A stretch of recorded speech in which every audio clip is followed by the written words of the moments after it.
L'équation du miracle. Transformer le possible en certitude. Bonjour, je suis Al Elrod. Si vous me connaissez, c'est peut-être grâce au Miracle Morning, ce rituel qui a changé des millions de vies. Mais aujourd'hui, je veux vous révéler quelque chose de plus profond. Quelque chose que j'ai gardé en moi pendant 20 ans. L'équation du miracle. Ce n'est pas une formule magique, ni un secret réservé à une élite. C'est une vérité universelle, simple mais révolutionnaire, que j'ai découverte au fond d'un lit d'hôpital, brisé par un accident, et que j'ai testée face au cancer, à la faillite et à mes peurs les plus sombres. Le mythe du miracle. Vous pensez peut-être qu'un miracle est un événement rare, imprévisible, réservé aux chanceux ou aux élus. Comme ce parachutiste tombé de 3000 mètres sans parachute et qui a survécu. Ou cette balle déviée par une alliance. Ces miracles-là, je les appelle des miracles passifs. Ils arrivent par hasard. On prie, on espère et on attend.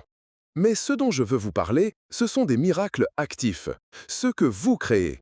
Des résultats tangibles, mesurables, qui semblent impossibles au départ, mais que vous rendez inévitables. Comme remarcher après un accident qui vous a laissé cliniquement mort. Comme bâtir une entreprise à partir de rien. Comme guérir d'un cancer agressif. Ces miracles-là ne dépendent pas de la chance. Ils naissent de deux décisions. 1. Une foi inébranlable. 2. Un effort extraordinaire. Et voici pourquoi. L'accident qui a tout changé. À 20 ans, ma vie ressemblait à une réussite. J'étais parmi les meilleurs vendeurs de couteaux Cutco. Je battais des records. Puis, une nuit, un chauffeur ivre m'a percuté à 110 km/h. Ma voiture a été réduite en ferraille. On m'a désincarcéré, mon cœur s'est arrêté pendant 6 minutes. Les médecins ont dit à mes parents, il ne remarchera probablement jamais. Au réveil du coma, j'ai eu un choix. Soit céder au désespoir, soit croire en l'impossible. J'ai choisi la seconde option. Pas par optimisme naïf, mais par une décision délibérée. Je me suis répété, je vais remarcher. Je ne sais pas comment, mais je le ferai. C'était ma première dose de foi inébranlable. Puis est venu l'effort extraordinaire, des heures de physiothérapie chaque jour, ignorer la douleur, repousser les limites. 3 semaines plus tard, les médecins n'en croyaient pas leurs yeux. Mes os avaient guéri à une vitesse record, je marchais. Ce jour-là, j'ai compris. Quand la foi et l'effort s'épousent, l'impossible devient inévitable. Les deux piliers de l'équation. 1. La foi inébranlable, votre antenne intérieure. La foi n'a rien de mystique. C'est une conviction. Je suis capable et je mérite ce que je désire. Même quand tout échoue, même quand vos résultats crient le contraire. En 2001, lors d'un concours de vente chez Cutco, j'ai dû réaliser 20 000 $ de vente en 10 jours au lieu de 14. Mission impossible? Peut-être. Mais je me suis engagé. Je garderai foi en ma capacité, quoi qu'il arrive. Les premiers jours ont été catastrophiques. Au 7e jour, je n'avais que 7 000. Au lieu de paniquer, j'ai répété mon mantra. Et le dernier jour, une cliente suédoise a acheté 2 sets de couteaux pour un total de 3 000 $. Objectif atteint. La foi, c'est refuser de laisser la réalité d'aujourd'hui dicter la réalité de demain. 2. L'effort extraordinaire, votre moteur. Attention, extraordinaire ne veut pas dire épuisant. Cela signifie « je ferai tout ce qui est nécessaire, aussi longtemps qu'il le faudra ». Mon ami Brandon Labella s'est déchiré les ligaments du genou 3 jours avant le marathon de New York. Au lieu d'abandonner, il a décidé de battre le record du monde en béquille. Il a marché 42 km dans la douleur, sans jamais ralentir. Résultat, nouveau record. L'effort extraordinaire, c'est l'art de persister quand l'enthousiasme initial s'évapore. C'est agir même sans motivation.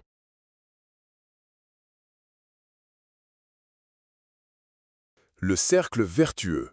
La foi et l'effort ne sont pas indépendants. Ils se nourrissent l'un l'autre, comme une boucle de rétroaction. La foi génère l'action. Si vous croyez en votre objectif, vous agissez. L'action renforce la foi. Chaque petit progrès valide votre conviction. Imaginez une roue.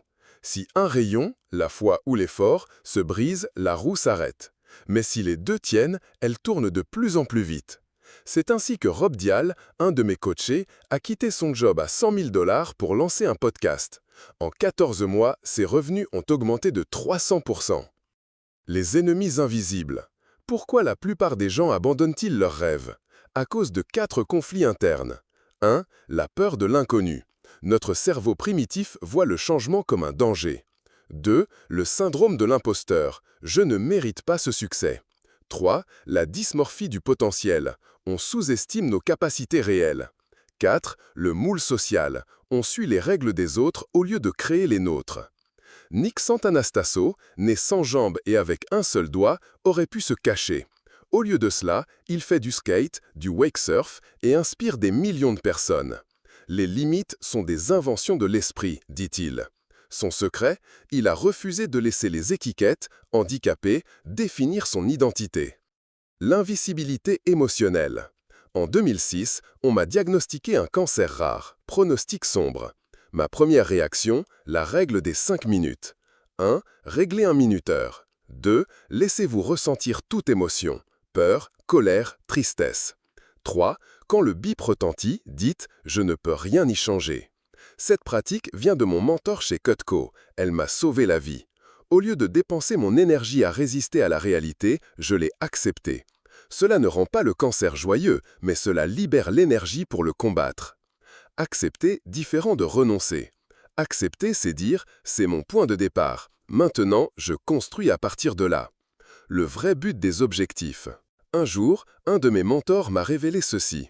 Le but d'un objectif n'est pas de l'atteindre, c'est de devenir la personne capable de l'atteindre.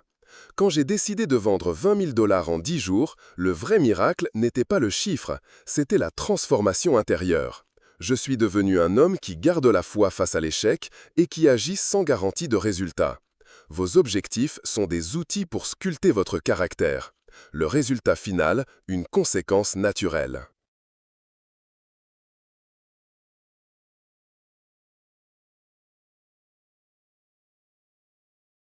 Vos premiers pas concrets. Vous voulez appliquer l'équation du miracle? Commencez par 1. Choisissez votre miracle. Un objectif qui vous passionne et vous effraie à la fois. Santé, finances, relations. 2. Créez votre mantra. Je m'engage à garder une foi inébranlable en mon objectif et à fournir un effort extraordinaire jusqu'à ce que je l'atteigne. 3. Agissez avant de croire. La foi vient après l'action, pas avant. Commencez petit. 4. Utilisez la règle des 5 minutes pour les émotions négatives. Shelley Boyce rêvait d'ouvrir un centre pour femmes en difficulté. Elle ignorait comment faire. Elle a appliqué l'équation. Aujourd'hui, son centre Homestead for Hope sauve des vies. Le grand secret. On me demande souvent, « Al, comment trouvez-vous la force de croire quand tout va mal ?»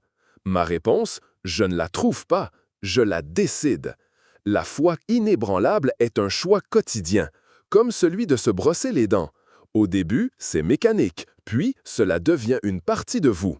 Quand j'étais cloué au lit d'hôpital, je ne sentais pas la foi, je l'ai décidée. Et cette décision a appelé les ressources, les gens et les opportunités pour la soutenir.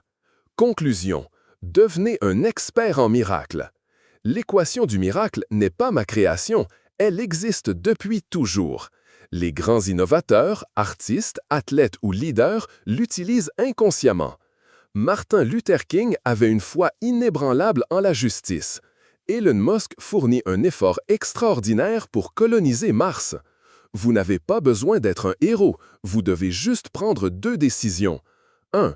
Croyez en votre capacité à créer l'impossible. 2. Agissez comme si votre vie en dépendait. Alors, votre miracle passera de possible à probable à inévitable. Et vous savez quoi? Le plus beau, ce n'est pas le résultat, c'est la personne que vous devenez en chemin. Al Elrod, auteur de L'équation du miracle, survivant et votre compagnon de route vers une vie extraordinaire. Abonnez-vous à ma chaîne et laissez un commentaire pour exprimer votre opinion sur mes idées.